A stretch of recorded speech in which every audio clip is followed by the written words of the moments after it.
नमस्कार दोस्तों, मैं S K Singh Pinnacle coaching centre के ऑफिशियल यूट्यूब चैनल पर आप सभी के हृदय की गहराइयों से स्वागत करता हूं।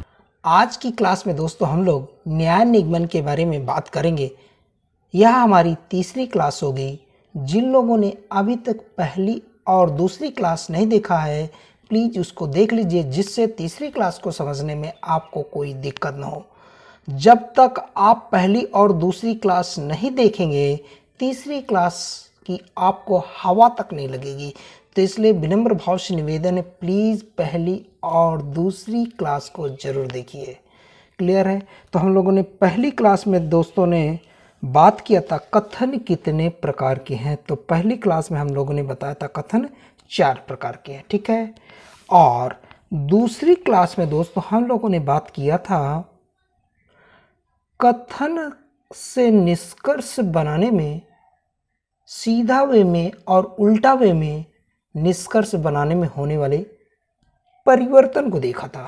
तो आज हम लोग कथन से डायरेक्ट निष्कर्ष कैसे बनाएंगे। लेकिन ध्यान दीजिएगा, आपके पेपर में 2 कथन आते हैं या 3 कथन आते हैं या फिर 4 कथन आते हैं। उन कथनों से निष्कर्ष बनाया जाएगा।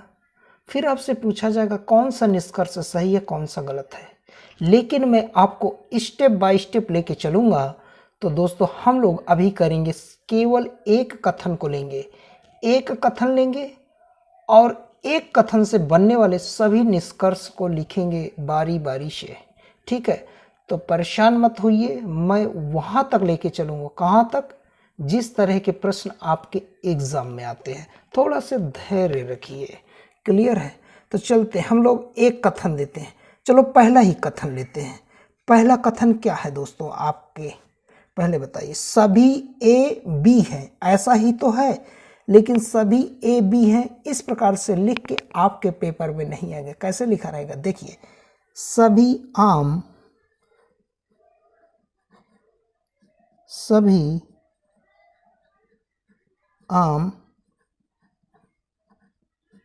सेब है, ठीक है। ये आपका कथन है।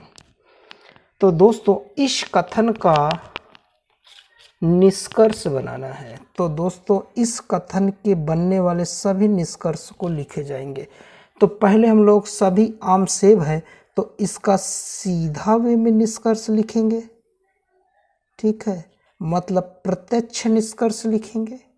फिर इसका हम लोग उल्टा वे में निष्कर्ष लिखेंगे, ठीक है। तो हम लोग देखे थे कथन का प्रत्यक्ष और अप्रत्यक्ष निष्कर्ष। देखिए, सीधा वे में सभी का किसमें परिवर्तन हो रहा? कुछ में। तो हम लोग क्या करेंगे? सभी आम सेब है, तो इसका सीधा वे में निष्कर्ष क्या बनेगा? सभी का किसमें परिवर्तन हो रहा? कुछ में। तो क्या बनेगा दोस्तों? कुछ आम सेब है, ठीक है। और उल्टा वे में निष्कर्ष बनाएंगे, ठीक है, उल्टा वे में।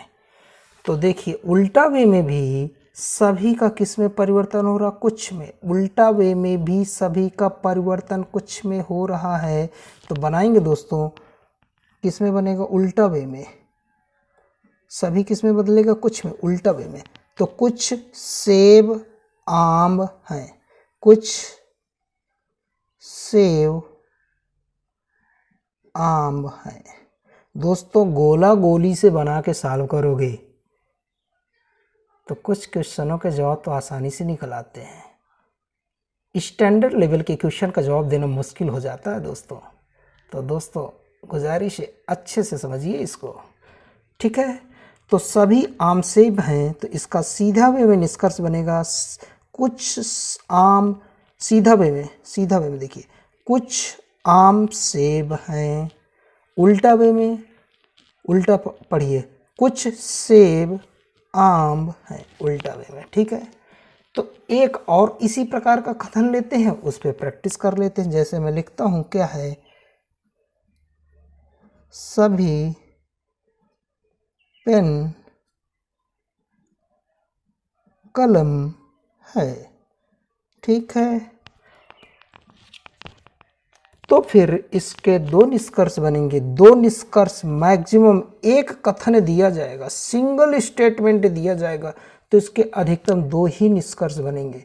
अगर दो से ज़्यादा निष्कर्ष आप लिखते हो तो वह निष्कर्ष गलत हो जाएगा। ठीक है, चलते हैं, क्या तेजी से बनाएंगे। कुछ पेन कलम है, ठीक है, और उल्टा वे में बनेगा दोस्तों, कुछ कलम पेन है, ठीक है। सीधा वे में देखा, कुछ पेन कलम है, उल्टा वे में कुछ कलम पेन है। ये दोनों कथन बिल्कुल सत्य हैं। तो दोस्तों मैं केवल सत्य ही कथन लिखूंगा, इसके अलावा कुछ भी लिखूं या कहीं दिखे तो समझिए गलत है वो। ठीक है, मैंने पिछली मतलब दूसरी क्लास में बताया था कथन धनात्मक है, तो देखिए निष्कर्ष धनात्मक ही बन रहे हैं। श्योर है ना, कथन धनात्मक होगा तो निष्कर्ष धनात्मक ही बनेगा। ठीक है, तो सभी पेन कलम है मतलब सभी ए बी हैं। इस प्रकार के कथन से केवल दो ही निष्कर्ष बनेंगे, केवल दो ही निष्कर्ष बनेंगे। ठीक है, चलते हैं दूसरे निष्कर्ष की तरफ। दूसरा निष्कर्ष हमारा क्या है दोस्तों, देखिए कुछ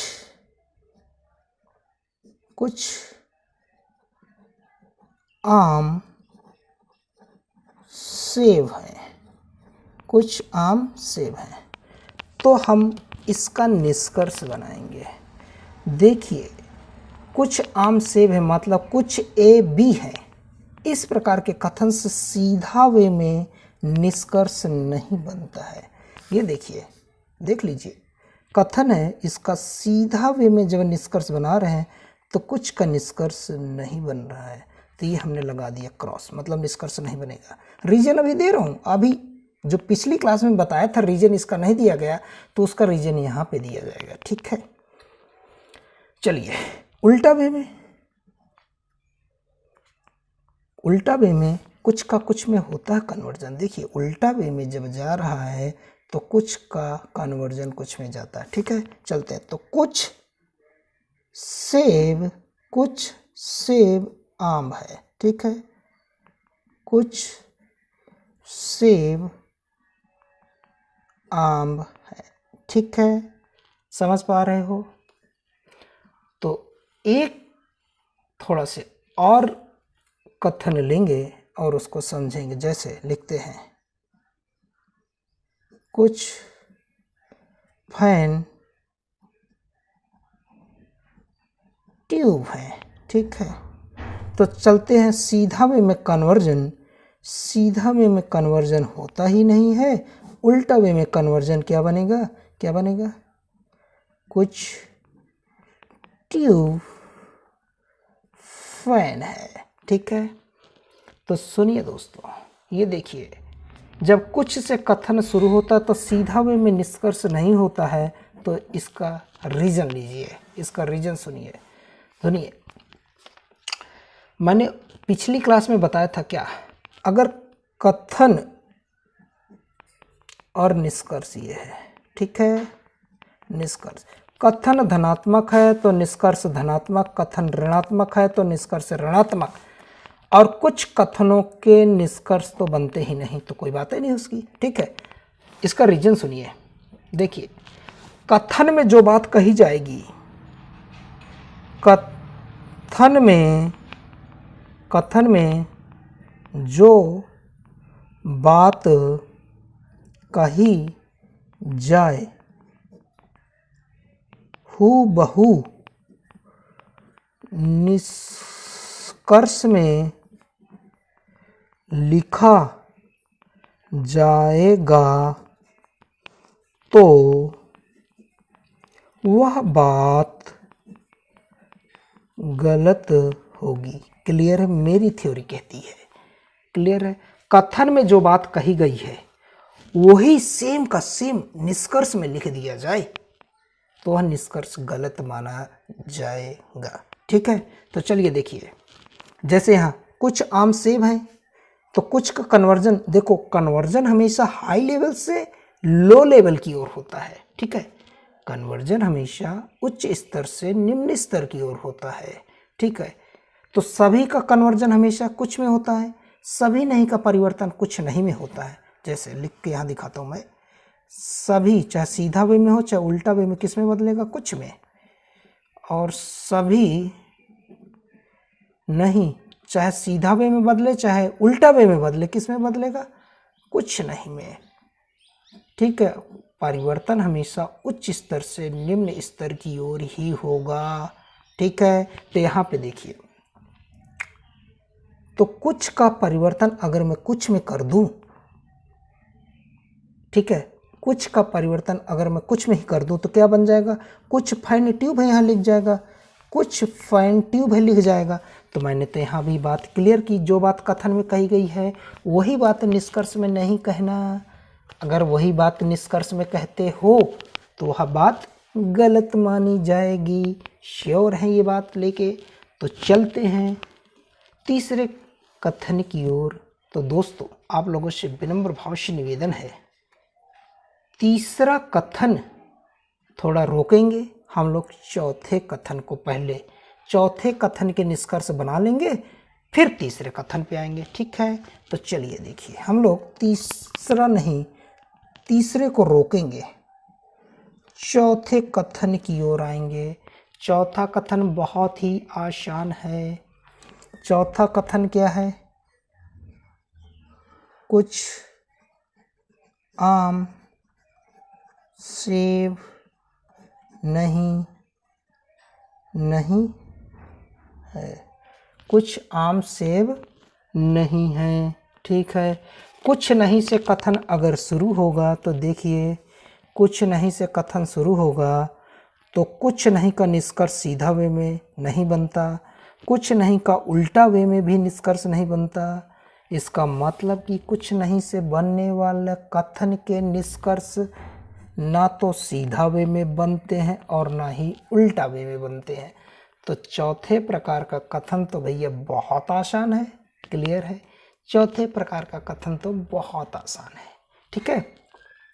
चलते हैं, तो ये बात ध्यान देना, चौथे प्रकार के कथन से प्रश्न आपके पेपर में ज़्यादा आते हैं। एक प्रश्न और देता हूं।